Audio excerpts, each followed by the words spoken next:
Snow and mountains, that's where I'm heading. I'm getting closer to the most southern point of Germany, the Allgäu Alps.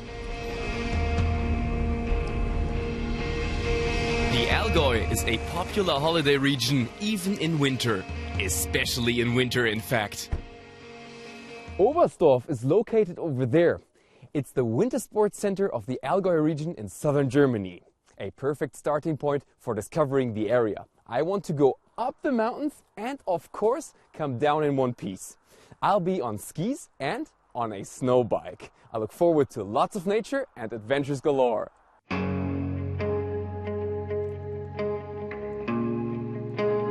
And we have plenty more coming up on the show. A trip to Brighton in England, where in winter you've got the beaches all to yourself.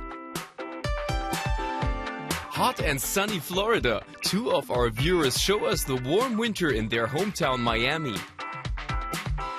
And Kamil Pichowiak has sent us some fantastic shots of a road trip through Central Asia. This is Oberstdorf. The town has medieval origins. It now attracts over 2 million overnight guests every year. I want to know what draws them here. Snow's guaranteed. Because it's so beautiful. The skiing is fantastic. It's just a lot of fun here. Because of the snow. And I wanted to show my girlfriend. The first tourists arrived here in the late 19th century.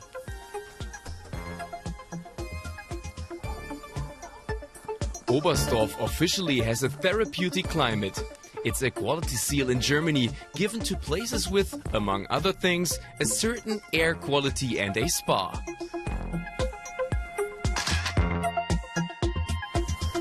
The local history museum is set up in an ex-farmhouse.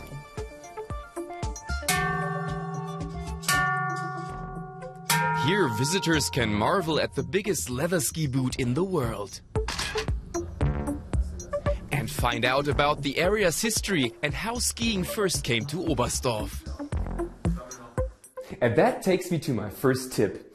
To get in the mood for my own attempt at skiing, we follow a small alpine touring group through the mountain landscape of the Allgäu without using a ski lift.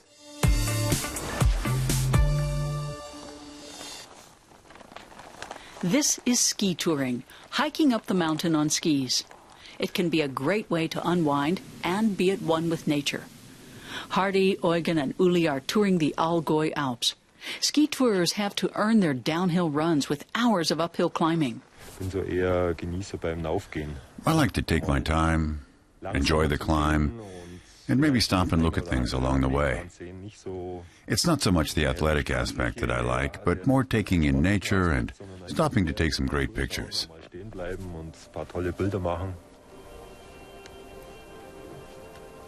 This is what skiing was like 100 years ago. They ascend to 2,100 meters on the Güntlerspitze, one of the favorite peaks in the area.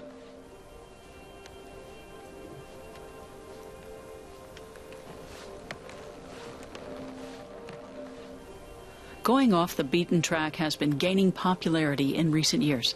In good weather, the summit is rarely a lonely place.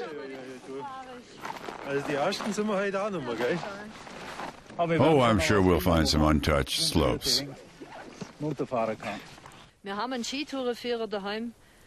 have a ski tour guide at home dating from 1911. I think it was my grandfather who wrote it. He'd been to Riedberger Horn Mountain and said you couldn't even get up there anymore because there were too many people. It was completely overrun. But there were only 2 other people up there. Despite the crowds, their climb is handsomely rewarded.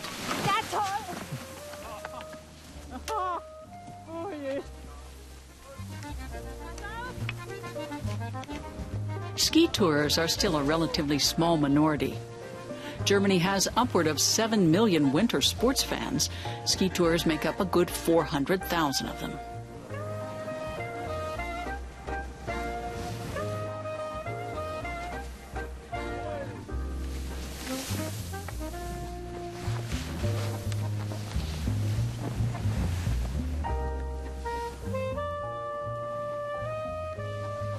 On their tour of Kleinwalsertal Valley, Hardy, Eugen and Uli weren't disappointed by the slopes they found. Every slope was fantastic. Legendary. Great snow. Even I got up some good speed. Carving and enjoying the deep snow, there's nothing like it. Einmalig. Also, auf geht's. Pack mal.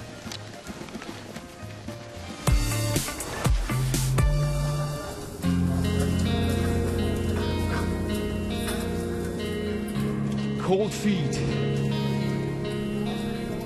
It'll be a long time before I can ski like that in deep snow.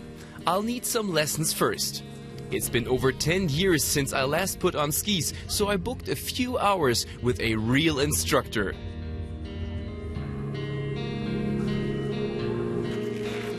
Hallo. Ja, servus. Ich bin Lukas. And here he is. This is Alex. I warn him that I'm pretty much a total beginner, so we'll have to start from scratch.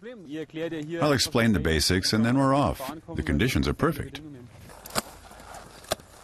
I'm a little nervous because it's all new to me. That's why I'm here. We'll take it easy.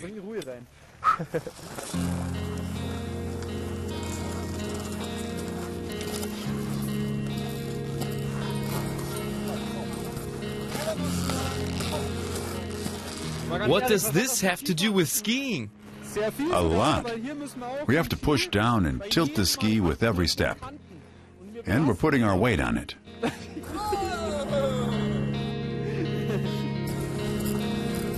After an hour, I've learned the basics and we start ascending.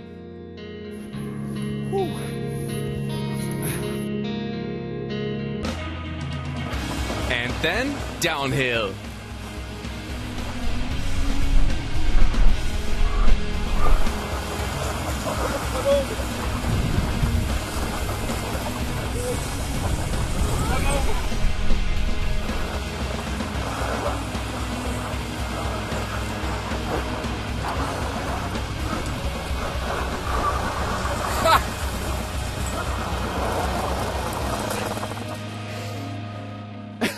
Skiing. It's a lot of fun, but you have to be very careful. Plus, I don't think that I'm a natural. Time for you to check out our weekly viewers video. Kamil Pichowiak, a filmmaker from Poland, accompanied a friend who drove with his old Fiat 126 through the vast plains of Central Asia. A road trip through Russia, Mongolia and Tajikistan.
Even though I'm at the top of the Nebelhorn mountain, 2,200 meters up and in the middle of nature, I don't have to sacrifice on comfort. To keep on top of the competition, everything here has been renovated. Faster ski lifts, for example, and this trendy new restaurant right at the summit. And from here you can see the Zugspitze, Germany's highest mountain and highest ski area. Alex is local to the area and tells me there's even some glacier left up there. Skiing and other winter sports are a great way of enjoying nature. And there's even some fascinating wildlife to be found here in the mountains, if you know where to look.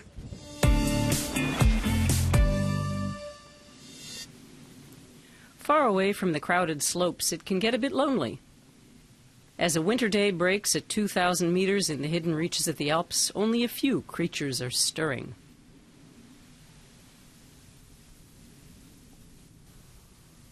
To catch sight of them, biologist Henning Werth has spent the night at the Mindelheim Lodge. We have to get ready and suit up for the climb. Henning is the warden for the Allgäu High Alps Reserve. He's studying ibex to learn about the most important event in their lives. This is their mating season. The kids will be born in May and have the alpine summer to get their climbing legs.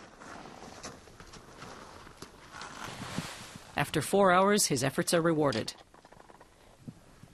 Close to the summit, he spots a female with her kid. Right behind her is the male, hoping to mate.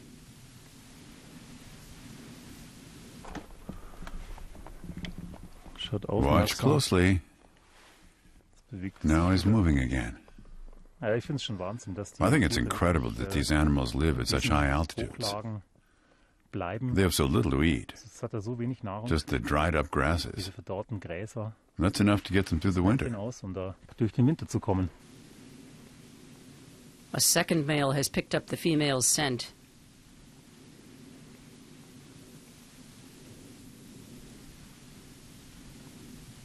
The males use their magnificent horns more for symbolic battles to place them in the pecking order.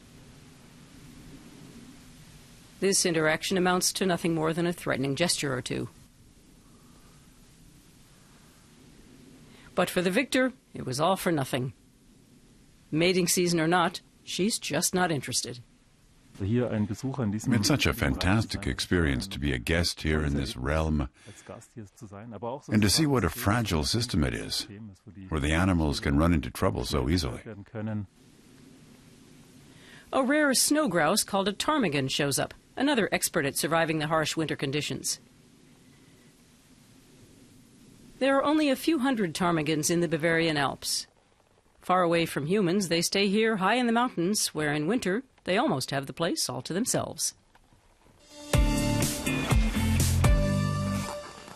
Hello, Lucas. I've come to meet Matthias. He's kindly agreed to show us around this alpine lodge. The Edmund Probsthaus is over 130 years old. Matthias has been the leaseholder since 2015. It's nice and warm. His lodge is one of several hundred owned by the German Alpine Club. They provide high-altitude services to hikers and skiers.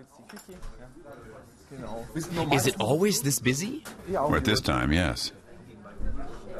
Guests at this lodge can also stay overnight in basic accommodation. I'll just scoot in here. Matthias, why did you lease a lodge here on the mountain? Well, I grew up in Oberstdorf, and I've always been interested in doing something like this. So when I heard it was up for lease again, I just applied. You make it sound easy, but we're at 2,000 meters altitude. You can't carry up everything you need, can you? You have to plan a little differently. If you run out of something, you can't run to the store. We can only bring up supplies in the cable car on certain days. You learn these things. For example, at high altitude, water boils faster, but pasta takes longer to cook. What's the fascination of being up here? When you see the sunset in the evening and have this view every day. Now that I live up here, there are mornings when I take pictures just because I still love it. And it's still something special to me. I went skiing myself and saw lots of people on the ski lift. To what extent is nature suffering under the tourism? Can the two coexist? Ja, bis jetzt möchte ich nicht sagen, dass es Well, I wouldn't say it's overcrowded. Wie gesagt, ist es hier am Berg so, hier gibt's There are lots of mountains around here where you don't see any people at all, winter or summer. Das ist im Winter wie im Sommer so, wenn man über As soon as you walk over the next hill, you can't see any of it. man von dem allen nichts mehr. So I think it's fine that people get the opportunity to enjoy all this. Gibt es auch zu genießen hier. Now we're in winter, but honestly, what's the best season to be up here? Ja, Winter wie Sommer. Winter and summer both definitely have their advantages. Großen Vorzüge. Im Sommer In summer, you're free to go anywhere you want. Im Winter kann man einfach den In winter, you can go skiing and enjoy the snowy countryside. So they're both good. sagen. What's your favorite time to be here? Vor und nach. Well, I like it before and after the seasons because I've got the mountain to myself and I can do my own thing. All right then, thanks. Sure.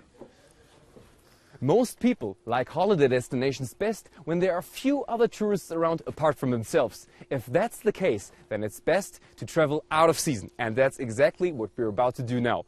In our Your Travel slot, you'll see how beautiful the coastal town of Brighton in South England can be, especially in winter.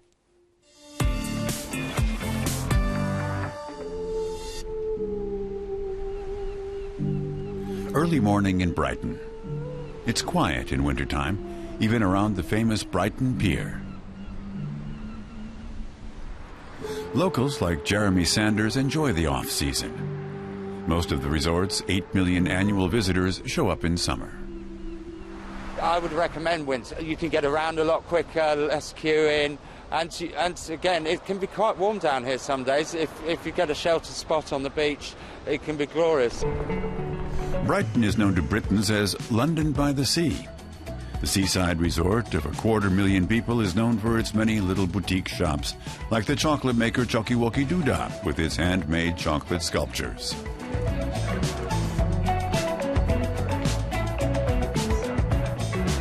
Welcome to our cake garden.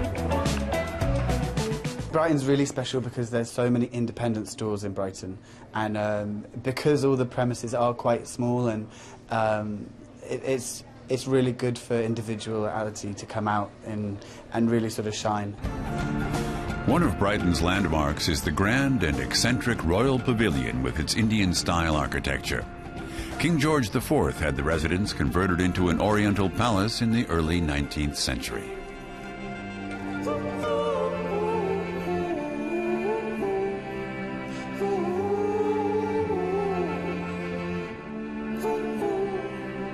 This palace in particular is the best expression of how he was and who he was. He was a king who lived life to the extreme. Brighton has a lively music and art scene. The town's street art includes works by graffiti artist Banksy. His painting of the Kissing Coppers, now surviving only as a copy, is world famous. After London, Brighton has the second highest concentration of restaurants in Britain. 2 years ago, 64 Degrees was named the city's best dining establishment.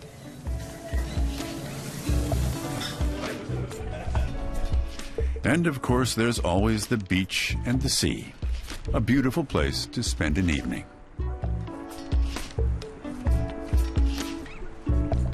An attraction at the weekend for people to come down here because they see the murmurations of the starlings, but they also come down to see the incredible sunsets as well.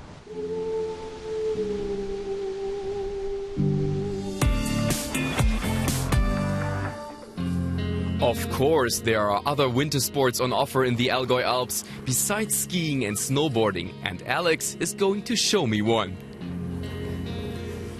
So this is an alternative to skiing. Is it more fun or less? Easier or harder? What should I watch for?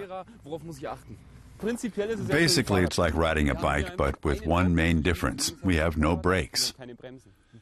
But still, we have to slow down, either by digging our heels into the snow or by curving back and forth like with skiing. And you know how to ski now. Off we go!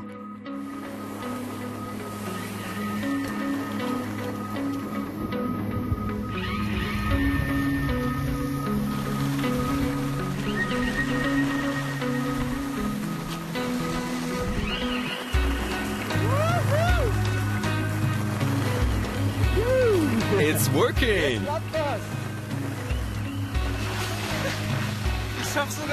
I've even managed to fall off a snow bike.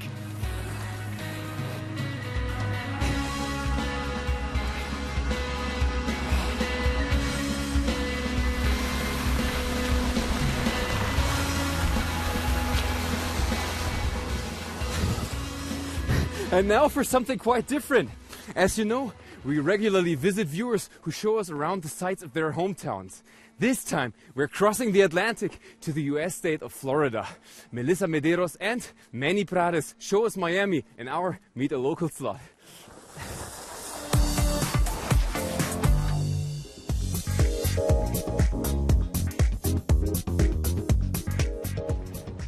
Bienvenido a Miami. Welcome to Miami. My name's Manny. And my name is Melissa. And today we're going to show you around our hometown, from its beautiful beaches to its cultural streets and all the way to its wild side.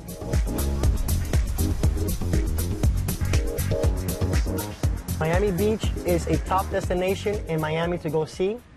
From the crystal blue waters to our white sandy beaches, you can find just about anything to do on a sunny day here in Florida.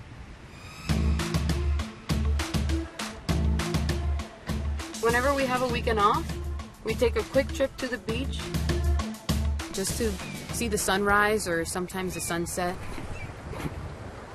Being able to see all of the cruises pass by and checking out the brand new pier.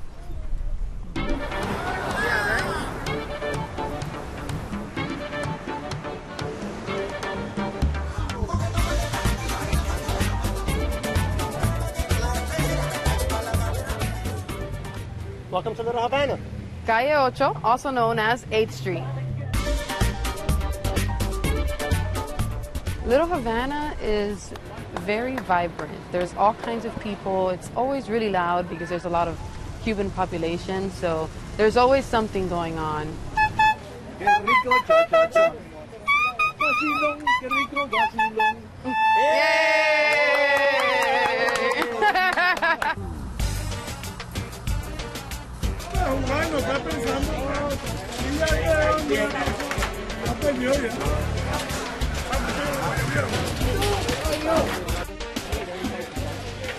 Dominoes is a special game played by the Cuban culture.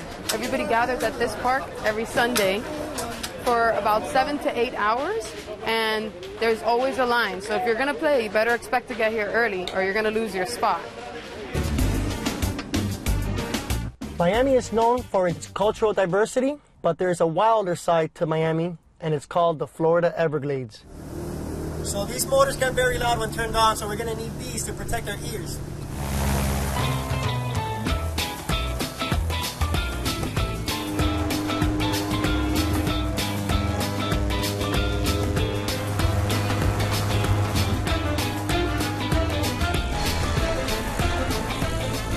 The Everglades is very special to us because of its unique ecosystems. The Everglades is the only one like it, with over 9 habitats and over 16 endangered species. It is a very rare and protected sight to see.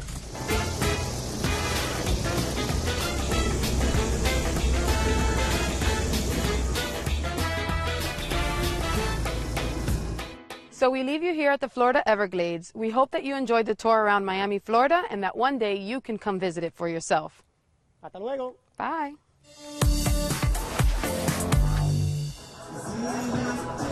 My day in the Allgäu Alps is almost over. Now it's time for the après-ski party. In Oberstdorf you'll find plenty of venues for a relaxing drink with like-minded people.